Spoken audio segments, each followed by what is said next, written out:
And we are back, ladies and gentlemen, for the winners match of Group B of the TLS round of 24. It is going to be G5 versus LRM Bakuryu. Yes, it is, and this is another one where my loyalties are sadly split. Bakuryu, a fan favorite, and of course favorite of mine for that same reason. And G5 again, the old school, the old guard, come back for another go. And so, you know, I'd be happy for either of these guys to take this. Not quite sure who I'm tipping to win this one though. I'd probably say Bakuryu if I were forced to choose. I would agree, but I mean G5 is a major part of the reason why I couldn't really predict this group very well, because you know he's someone who's been around for forever. I mean, you know, Yeah. he moved to SE2 he dabbled in SE2 a little bit, but didn't really go full time, and then he kind of recently sort of came back to Broodor, and I don't really know what his status is, like if he's fully active or not. And yet he managed to win a qualifier, so Yeah. it's crazy, man. It's crazy. It really is crazy. I'm pretty sure he is fully active, at least at the moment, although I'm not sure. I could be wrong. But yeah, it's hard to know how he's going to perform, in the same way it was hard to know how Drone was going to perform. You can never quite be sure until you see these guys in action. So it's going to be really interesting, whereas Bakuryu, we know, a very, very active player and has been around constantly for quite a long time. So just for that reason, I'd have to give Bakuryu the edge. But yeah, anything really can happen. Yep, definitely agree. Bakuryu's probably more on form, but G5 is G5. He's got a rap song about him. And he's got the quality in him. We know he's got the quality in him to take pretty much any game. Alright, so with that, let us go into the winners match of Group B here in the TLS round of 24. Starting now.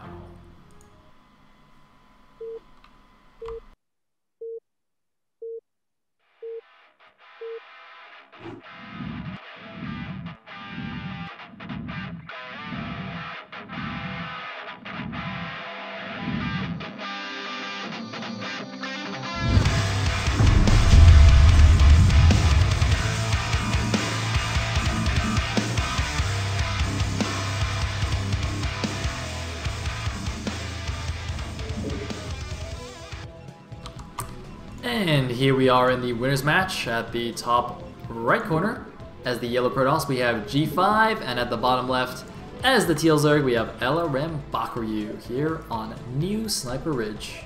Yes, we do indeed. So, what do you reckon we're going to be seeing, Sale? How do you like these guys to play on this map? Well, Sniper Ridge is extremely good for lurker contains against Protoss. I mean, lurker contains in general suck for Protoss, but in particular on this map, just because there's that narrow ridge outside your natural that Bakuryu's Overlord is just about to pass over right now, it's almost impossible to actually break out of a well set up contain. Yeah. Yeah, I mean, I've found myself in some nasty positions on this map. You basically, if you find yourself contained on this map, you have to use the most cost-effective methods of breaking out that you possibly can. You have to basically Reavers storm the whole shebang just to actually stand any chance of getting out there and then being able to move forward after that, not just getting squashed by the second wave of Zerg. So it's a rough position to find yourself in, and I would thoroughly expect Bakuryu to go for something of the kind. I mean, any kind of contain on this map is really bad. Even with that extra ramp right there, it doesn't really help you at all in many situations. Yeah, and you know, I actually have like a personal horror story on this map, which was I was streaming one day my ladder games, you know, because I'm just, you know, friendly commentator dude showing some ladder games, and my former friend Zaraki, Sass Zaraki, Mr. Spanish Zerg, was all like, "Hey Sale, so you want to play some friendly games? I mean, you know, I'm only like A- high, but we'll play some friendly games. It'll be fine." So I'm like, all right, I'm sure, let's play. And this happened to be map of the week, so I'm like, okay, we'll play on Sniper Ridge. And this guy is like, oh, friendly game? He rushes for lurkers. It's like 2-hatch lurker, rushes a contain, and just completely obliterates me on my stream. Like, humiliates me, builds hatcheries in my natural. I'm like, Zaraki! That's so mean. I thought you were my friend, man. Like, what's going on here? That's so mean. It was terrible. It was terrible. Yeah. These Zergs, man. You can never trust a Zerg. See, that's when I learned, never trust a Zerg. Yeah, well, you can't. I mean, it's good to learn that lesson as early on as possible, preferably before people know who you are and you're streaming for fun. I mean, that's a bit of a rough result for you. But yeah, never trust these guys. Anything can happen. We do have a little bit of probe on drone action going on in the main, but it looks like not going to be too serious. Probe is going to be seen away. And okay, I quite like this, going for the forward first. Okay, that's good. That's a little bit of effective scouting right there from... He's going to kill this drone if... it looks like he is. If Baku's not paying attention. Because for those of you who don't know, drones or probes can actually have a slight bit of range. So they can actually shoot from the back of the minerals to the other side. Yeah. So it's super annoying trick to just like leave your probe there behind and just keep zapping the drones because they can't shoot back. He's going to keep looking for it. Oh. Oh, he's kind of pretending. I don't think he's really going for it anymore. Though, it's hard because Baku has it in the middle of the pack, so if he does actually go for it, the drones will just surround the probe and kill it. This is interesting. Baku's not actually making any Zerglings. What? Only drones. Wow. He's got the spawning pool, but not interested in any Zerglings. He's still just droning up. Okay, now he's getting 2 Zerglings, but only 2 so far in his main. So G5 is definitely going to be glad that he didn't make any kind of earlier cannon action. He's going 4 hatch no gas as well. Yeah. Bakuryu. See, I quite like this. I think it's really hard. Sorry, Damn it! Go on. Sorry, he took the gas, so I was wrong. I was about to say that it's 4 hatch no gas can be a really cool build, especially if your opponent doesn't quite know how to react to it. Then it can kind of come full circle before you really quite know what's happening or how to deal with it. But he's not going for that, so never mind.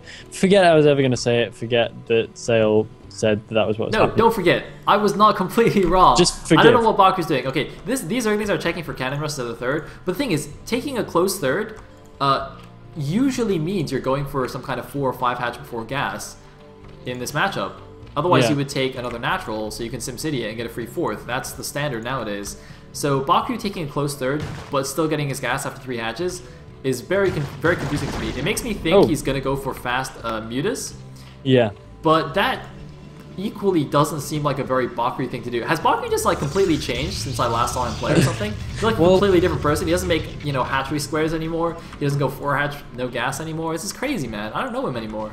He may well be just trying to mix it up because he knows that a lot of people have seen him play quite a lot of times. So maybe he is just trying to do something different. Just dude, it's like, this is terrible. I don't even know you anymore, This is like one of those, you know, romance movies where the lovers get separated for, you know, a year or something, and then they come back and they don't know each other anymore. They're like so different. Bakuryu, what happened? What happened to you? Yeah, come on, Bakur. He's actually in the stream chat, so if he could shed a bit of light on the situation, that would really help to ease Sale's pain right now, because he's you know getting Sale a second gas. He's not getting Aspire, so I think he is going for fairly quick lurkers here to do a lurker contain. Oh, this is very mean. This is not very nice. Yeah, this is really, really horrible. I mean, it's just like you called it at the beginning of the game. Lurk contain is so strong on this map, and if you can get it up and establish it nice and early, then it's going to be so difficult to actually break out of for G5. But I would imagine G5 is going to have some contingency for dealing with this. So this is where we all learn exactly how to perfectly deal with an early lurk contain on Sniper Ridge, guys. I hope I learn that. I hope I learn it, because I like Bakuryu, but there's nothing I like seeing less than a successful lurk contain, especially when that's what we've gone for. You haven't just found yourself in that position and you've kind of thought, okay, this is literally the last possible thing I can do to win this game. You've gone for it, and that's surreptitious and horrible. I'm going to one-up you, Elegant. There's nothing I like seeing less than Zerg beating a Protoss. Yeah. Just saying. By the way, Bakuryu has 2 guys on his natural gas. I don't know if that's on purpose or not. I don't think it is. I don't. Pretty sure it's not. Anyway, he's getting Overlord speed now, just poking around with his lings. Is ling speed done? Yep, looks like it is. And, well, he's getting Hydra speed. Not getting lurkers. I don't know what he needs that second gas for. You're right. I don't know why you're right, but you are right. He's not showing any signs of lurkers as yet. He's getting another hatchery in his main as well. So, to all intents and purposes, this looks like a pretty heavy Hydralist kind of play. And indeed, we do have Hydralist range coming in as well. Wait a minute, is this actually, this 2 guys on the natural gas might be intentional. Maybe he knows like exactly how many drones he needs, because if you look at the natural saturation, he's not overly saturated on minerals either. And if he's not making lurkers, he doesn't actually need that much gas. Man, is Bakuryu just like so high level that I can't even comprehend when I'm seeing it in front of my face? God damn it, Bakuryu. I mean, Bakuryu is definitely one of the smartest players out there, because just look at how low his APM is. I mean, he's at 140 APM, and he's freaking A-.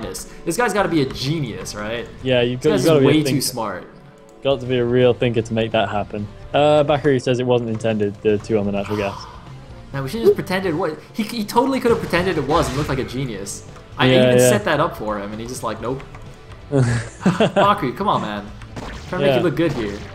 We're doing our best, but you know, you're not really helping. We do have a spy happening now from Bakary as well, so it's starting to err a little bit more in the normal direction. We do already have a third base happening for G5.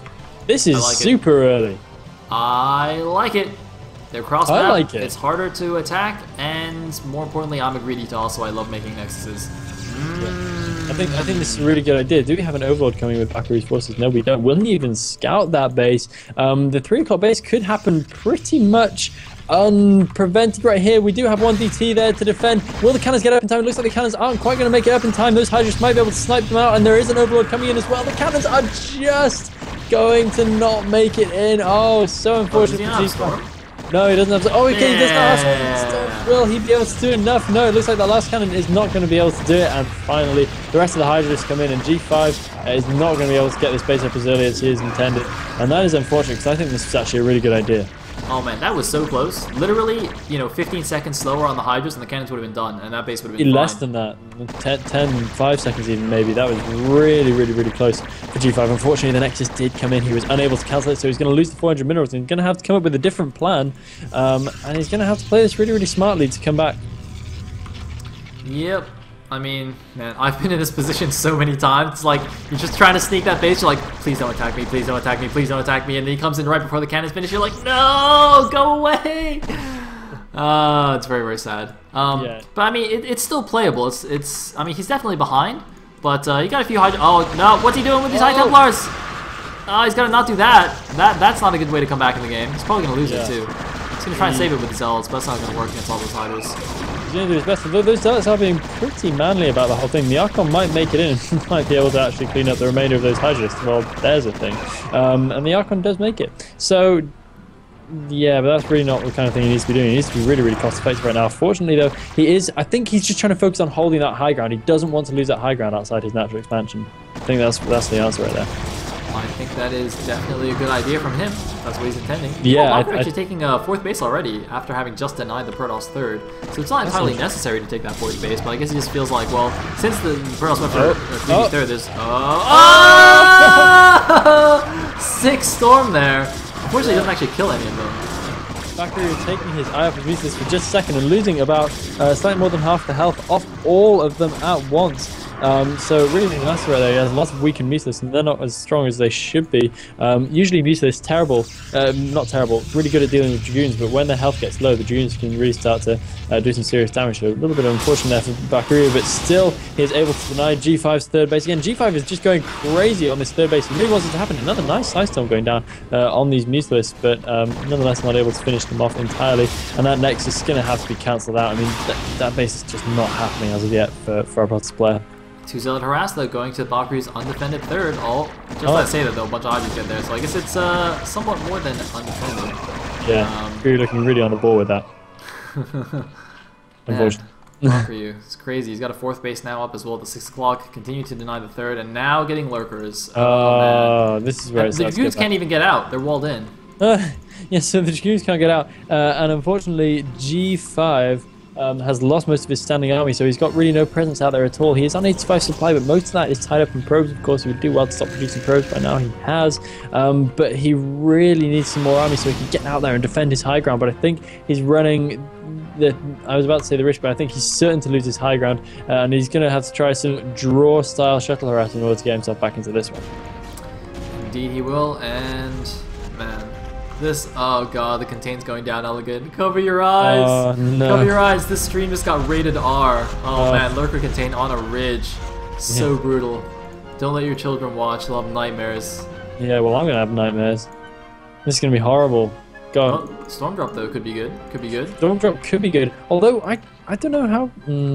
This lane. I guess it's going to be effective. There's a decent number of drones there, but not really as many as I would probably like to get caught by a Storm Drop. If he can make it over to the natural as well, then that would be nice, but I don't know how much energy he has in those High Templar. That lane looks like it's not going to quite see the shuttle. It depends how far into the main it actually goes. Does it just go to... No, it doesn't go all the way in. So the shuttle manages to avoid the ling, and this could be a decent enough Storm Drop, which is the kind of thing G5 needs to be doing right now. All too often, Protestants just get way impetuous in this situation. Oh, G5 making a massive battery of photon cannons, not photon cannons, pylons, so his natural expansion. Never get supply blocked again. Mr. G5, and here we have the Storm Drop coming in. Bakuryu is going to be able to pull his stuff off the mineral line, landing the High Templar down right in the middle of the mineral line and storming themselves out. But nonetheless managing to catch a fair few drones. Bakuryu is still not interested in pulling those drones away. He's just gonna let that happen. I don't know if he's really okay. He's definitely going to have noticed, but a little bit strange from him. Yeah, he's bringing some units back, but that Arcanine can actually kill a bunch of drones now, which is quite funny. Okay, just gonna get one more drone and then get taken out quite easily here. He's got 10 kills though, it's not that bad. Yeah, really not too bad. Oh, almost got picked up by the shuttle. That would have been a cheeky little bit of action, but it looks like the shuttle is going to get caught on its way home as well by a group of Hydras ready and waiting. Oh, maybe not quite. It's going to be close. Looks like the Muta's actually going to try and intercept it as well. Baku's trying to figure out where it is. He can't find it. It's just waiting there. He just doesn't know where it is anymore. That's great positioning. It looks like Baku's actually going to give up and just leave the shuttle as it is. So G5 possibly unintentionally keeping that shuttle alive. It looks like he's going to try and push out now as well. I don't know if he's really got the units to be doing this. He doesn't even seem to have observers either. What? Oh my god, what? Why no observer? Okay, he's now got his first observer popping out to the natural, man. but that's way late. All day, every day. Yeah, that's going to be really nasty. You need observers, preferably with speed as well right here in order to actually evade the Hydra's fire, but he's not even getting speed in the pipeline. This is going to be rough. The funny thing is, actually, this kind of situation is one of the few times when observer range is also somewhat useful, sight range. That's one of those upgrades that a lot of people, that thought looks like big attacks coming in. Oh, big shot, but sniping the observer, that's what I'm talking about. Bakuryu knows the power of that observer snipe. Snipes the High Templar as well. He's going to take a lot of damage on the Mutas though, but I think that's definitely worth it. It doesn't even matter how many units he loses. If the Pros can't leave his base, it doesn't matter. Eventually he'll lose the game. Unfortunately, right there, that High Templar did still have one storm left in it, and the Mutas actually paused in order to actually take care of it, so that it could have stormed out the rest of those Mutas, but slightly missed opportunity right there. G5. Oh, elevator probes. Oh, whereabouts? Well, okay, so just to complete the earlier thought, observer range in this situation is actually not bad, because you don't want to move the observer too close, otherwise it gets sniped, as we just saw. You want it as far back being covered as possible, while also giving range to your goons. So in that case, actually getting observer range is not terrible against Zerg. But in this case, it probably doesn't help anyway. And Mark is moving. He's trying to snipe it. He doesn't actually get the observers, though. He didn't have enough mutas left. Wow. Meanwhile, the elevator shuttle's moving out, but look at Baku spawning it. See, this is why he's crazy, man. He's got such low APM, but he sees everything. He knows, man. He knows. Yeah, he knows what you're thinking. Really got his eye on things. I mean, he's got great map vision as well, because he's got overlords positioned absolutely everywhere. And to be honest, when the Protoss hasn't gone for a really Corsair heavy play, it's so hard to shut this kind of thing down. And right now, going for another big push, but he's pushing up against high ground. The lurkers are a little bit slow to burn, and that's a nice side storm. We've already noticed some more side storms right here.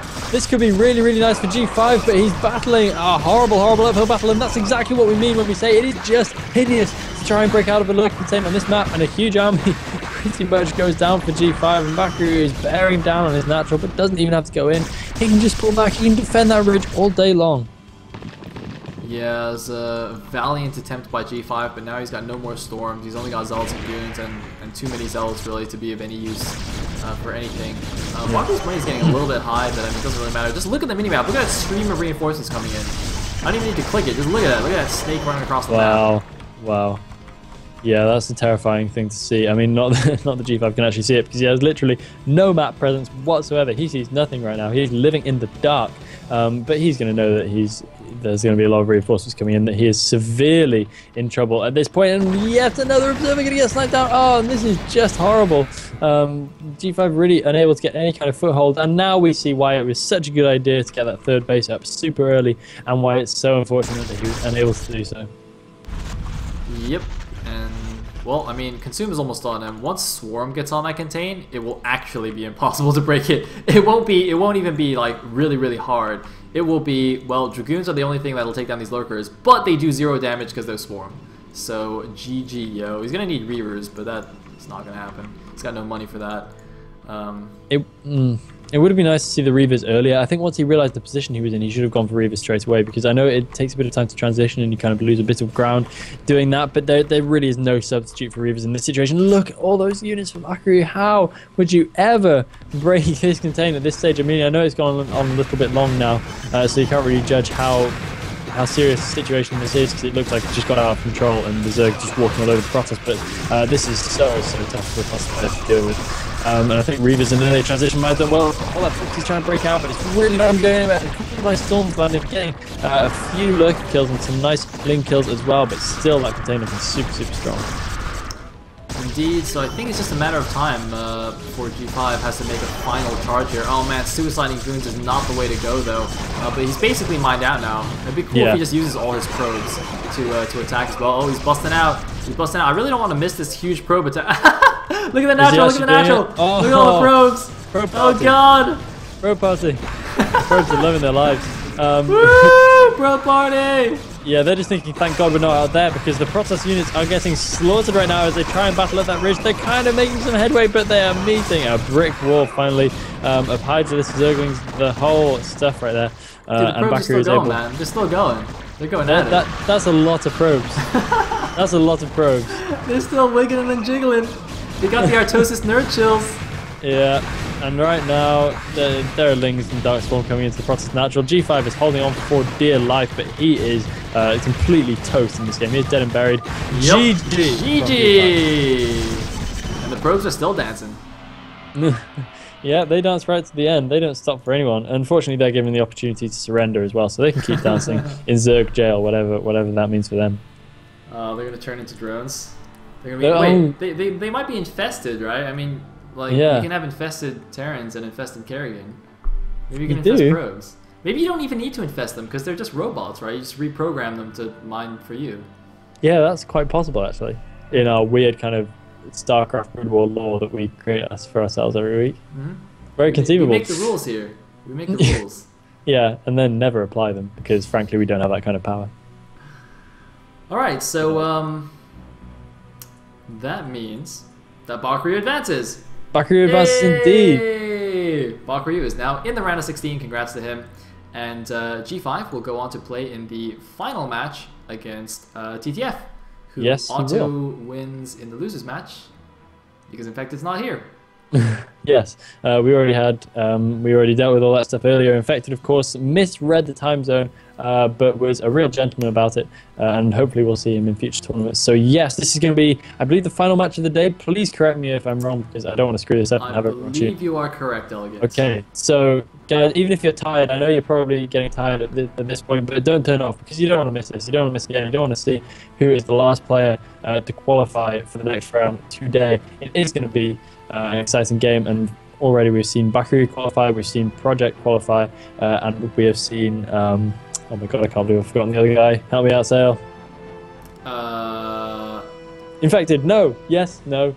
What? Technics. Wait, who did you say? Yes. I wasn't even paying attention because your voice went robotic for a second. So in my head, I was imagining you, because we just talked about probes being robots, right? So your voice went robotic, and I was imagining Elegant Probe in my head being converted to work for the Overmind, and I was giggling to myself. I couldn't hold it in. All the stream viewers can just see. I'm just like, you're talking about something interesting, and I'm just giggling to myselip because I have Elegant Probe in my head. Because I can't see you, so I'm talking to you, and then you're just sat there like. That's the thing. The viewers, for people who don't realize, Elegant doesn't see what you guys are seeing. To him, he can't actually see what I'm doing. So I could do all kinds of crazy things, and he'll have no idea. Sale has such better scouting than me. Exactly. I'm cloaked. I'm cloaked on Elegant's screen. He's got no detection. Yeah, absolutely. Sucks to be me.